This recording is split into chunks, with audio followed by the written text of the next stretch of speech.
everyone, I'm Simmo, and in today's video we are going to be ranking all of the dinosaurs that have appeared as of Season 3 in the hit series Jurassic World Camp Cretaceous on Netflix.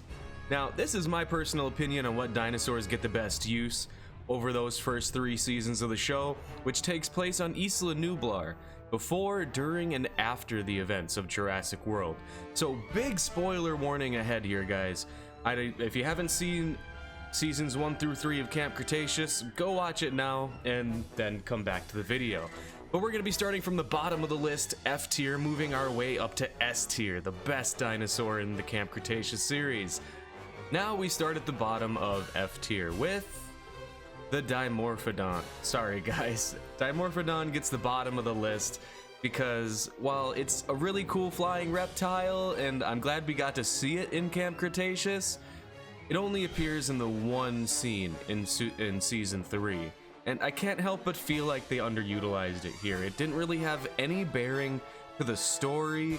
Nothing really consequential happened. It didn't move the story forward. Dimorphodon was just kind of there, and yeah, that's really all I have to say. Dimorphodon, cool dino, but underutilized here in Jurassic World Camp Cretaceous. The next dinosaur, Parasaurolophus, a fan favorite, a wonderful hadrosaur, and a common dinosaur throughout all the Jurassic franchise. But sadly in Camp Cretaceous, it's pretty much relegated to a background dino, appearing mostly alongside the herds and other dinosaurs. It does, make a couple funny little appearances, but really not much to say about the Parasaur itself. And again, I can't really complain about any dinosaur in this show, but Para, bottom of the list. Now, we do have one more here in F tier that I forgot to write about in the script, but it is the Gallimimus, probably because, well, it only appeared in, I think, a couple episodes in Season 3.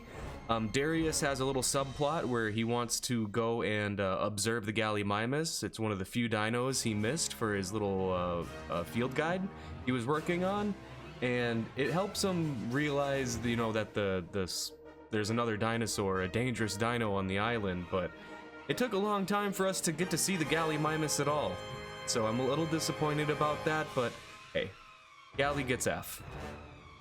Now moving up to the slightly more cozy E tier, we have some minor dinosaurs throughout Seasons 1 through 3, and we'll start off with Brachiosaurus. Everybody loves the Brachie, right?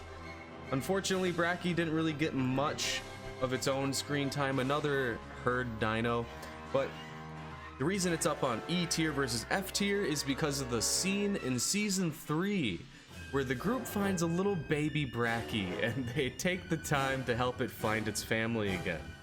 I thought it was super cute, and some of these dinos just get cute points, and Brachie sits in at E tier because, man, I love that baby Brachie, so cute.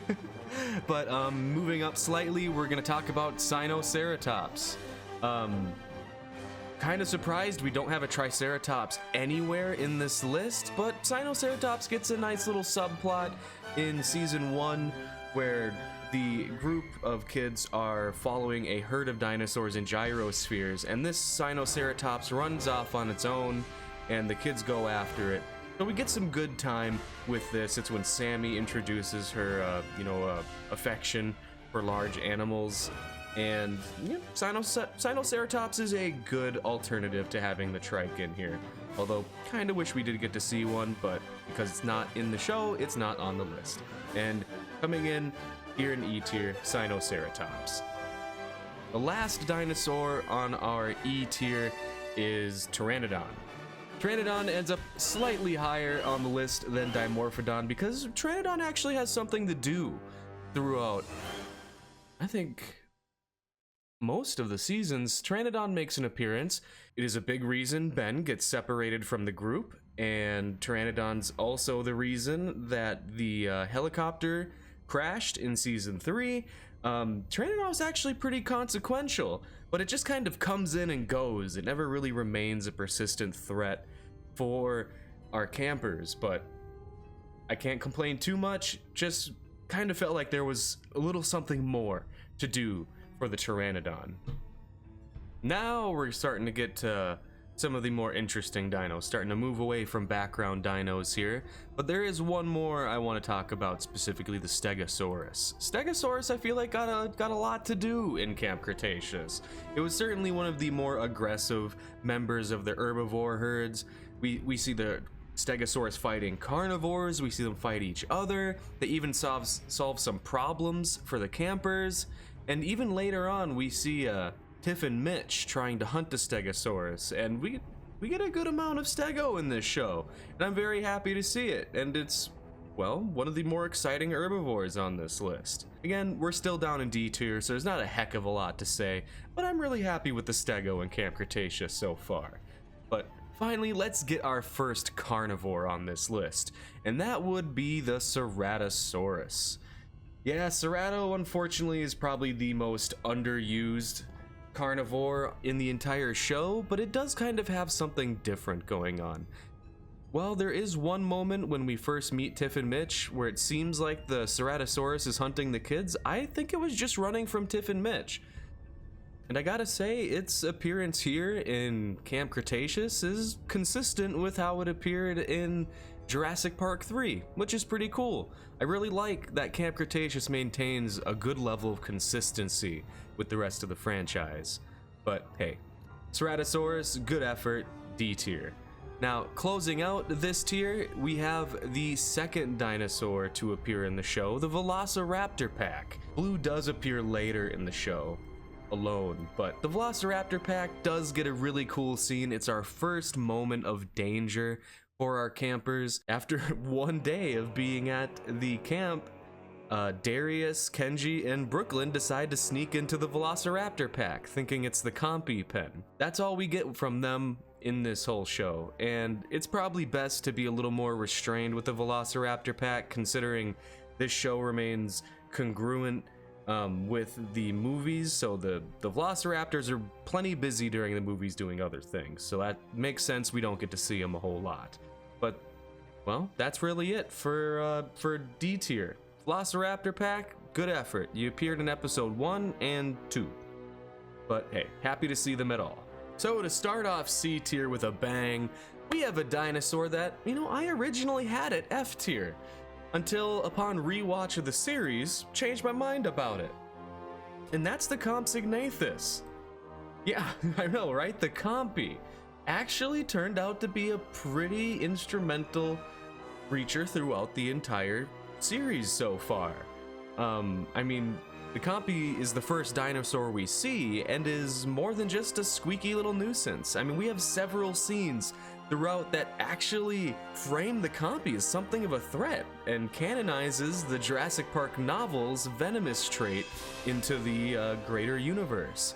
Sometimes even the smallest dinosaurs can be threatening and offer something that moves along the plot. Ben's first big test on his own is against a pack of Compies and was crucial to his character development. I'm pleasantly surprised by how much use they got out of the Compy in this show, so bravo, you get a C tier, Compy. C for Compy, good start. So in this list, I tend to penalize dinos that only appear once or twice, but in the case of our next creature, the Mosasaurus, I'm actually pretty happy with how restrained they were with the Mosa. It really would be pretty contrived if the group found ways to continually get involved with the Mosasaurus, and more Mosa's always good, but I think in this case, restraint was key, and the scenes we got were very intense and very exciting. I mean, season 1 with the kids ending up in the lagoon was probably one of the scariest scenes for the whole group, not to mention the cameo during the Fallen Kingdom crossover event in season 3.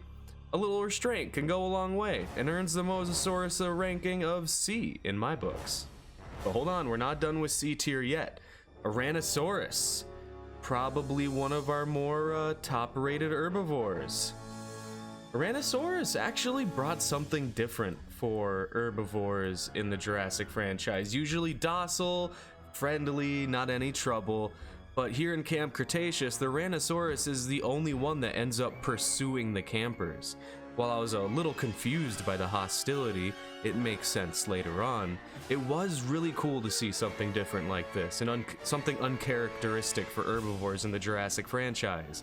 I can think of no other moment in all of the franchise where herbivores were as truly the aggressors to our human characters. You could bring up the Stegos in the Lost World, but they were defending their baby. This is something fresh and new, and definitely earns it a solid C tier. Now, the final dinosaur sliding in at C is the Monolothasaurus, a brand new carnivore to the whole franchise. Monolothasaurus is disregarded at first by the campers as a docile loner carnivore. However, it becomes apparent to the viewer very quickly that there's a large number of these guys on the island, and I really enjoyed the scenes in Kenji's penthouse, and they do appear again with Dr. Wu visiting his old lab, so we got a good amount of time with the Monolothasaurus, and I don't really feel like the Mono was that impactful, but mainly served as a way to introduce some variety for the carnivores in Season 3, but well used, and I'm happy to see it here. Monolothasaurus, good job, you get a C, you pass. But alright, now we're really getting to the good stuff, guys. Welcome to Tier B. We start off with the Carnotaurus, but more specifically Toro. Toro was a great villain for Season 1. Let's slide him in here, B tier. I mean, Toro, one of our first named villains in the series, was really something different as well, I feel. I mean, we really didn't get a whole lot of Carnotaurus in Fallen Kingdom, so I was really happy they came and revisited it here. When things start to fall apart in Jurassic World, Toro sets his eyes on our protagonists and serves as their primary antagonist throughout Season 1. And my favorite scene with Toro has to be when the kids get on the monorail, or are trying to get to the monorail, and Toro stands in between them and the platform. And it really was a very tense moment when Toro's trying to climb the stairs and he's chomping trying to grab Yasmina. Definitely a great scene, and later on the kids end up doing battle with Toro, not once, but twice. At the season finale of Season 1, they blow up Toro and disfigure him quite terribly. But they're not even done with him after that. Later on, when Ben's really finally coming into his own, he does battle with Toro, which was well, a little goofy, a pretty badass scene. I feel like Toro, the Carnotaurus, is well represented in Camp Cretaceous, and I do hope we haven't seen the last of this scorched Carnotaurus. Now, you know her and you love her. We have Blue the Velociraptor, and we're just gonna copy this Velociraptor here. But Blue is so well used in Jurassic World Camp Cretaceous. I mean, as the last surviving Velociraptor on Isla Nublar, it really doesn't feel like there'd be a lot for her to do, since her pack got killed off at the end of Jurassic World. But we get to see what becomes of Blue after she disappeared into the forest at the end of the movie, and she's probably one of the most exciting encounters that the group has. Darius forms a special understanding with Blue even as early as Season 1, and she helps the group after they help her. A cool tie-in, not just for Jurassic World, but Fallen Kingdom as well, not to mention that Blue inhabits the old visitor center from the original Jurassic Park, which is probably one of my favorite aspects of the entire show, and definitely a major highlight of Season 3. Blue comes solidly in at B tier.